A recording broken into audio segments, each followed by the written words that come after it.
महाप्रभु आज रथारूढ़ हेबे एवं रथरे चढ़ी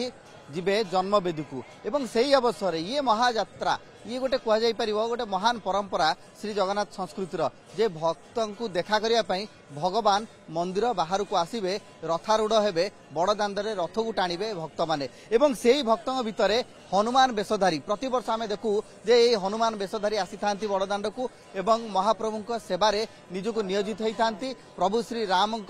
वार्ता को प्रचार करते आम सहित अच्छा छतियारू आसी जड़े हनुमान वेशधारी आज्ञा आपण ना परिचय देवे और केते वर्ष है आसुच या पछर ये हनुमान वेशधारी पछर रहस्य कौन। जय जगन्नाथ आज्ञा मु आज्ञा छतिया जो द्वितीय श्रीक्षेत्र आज्ञा आसी आज्ञा आज्ञा आम बों को घर हूँ पुरी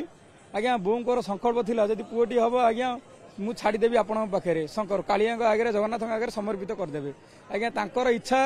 आज्ञा मु निश्चिंत आसी तांको इच्छा आसिक आज्ञा पहुंची आदेश ना आज्ञा एठिक तो मुझे आसीपारि ना कौन कह आज्ञा केमती लगुच आपण केते वर्ष है आसिले एवं एठी जेतले महाप्रभु आगे आपण ये हनुमान वेश धरुचंती जय श्री राम कहउचंती केते आनंदित आपण आज्ञा ये कही हब ना आज्ञा परिप्रकाश करी हब ना आज्ञा ये जनसमुद्र भितर आज्ञा आज ये सौभाग्य आज्ञा मत मिली आज्ञा मु भावुँ मत मिलगला केमी प्रभु आज्ञा से पूर्व जन्म किसी कर्म करी आज्ञा से आज एठी आसी ठिया हो पारुची न तो आज्ञा मु किए आज्ञा आउ पुरी किए आज्ञा ए जिनिस आज्ञा आउ जड़े अच्छा जी कि सुदूर बौद्ध आपण बौद्ध आसी कौन भाविले कि मानसिक रही कि आपंकर जो कि आप आसी केते वर्ष है आसिले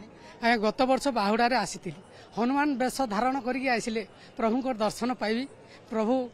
अति प्रिय ताकर हनुमान वेश हनुमान को अति प्रिय भाव बोली से वेश धारण करके आसिले जगन्नाथ को कृपा लाभ करी जगन्नाथ को दर्शन करी यही मनरे यही भावना करी गत वर्ष आई अति आनंद अति खुशी जगन्नाथ को दर्शन पाई अति आनंदित लगे यही वर्ष भी हनुमान वेश धारण करी आसिक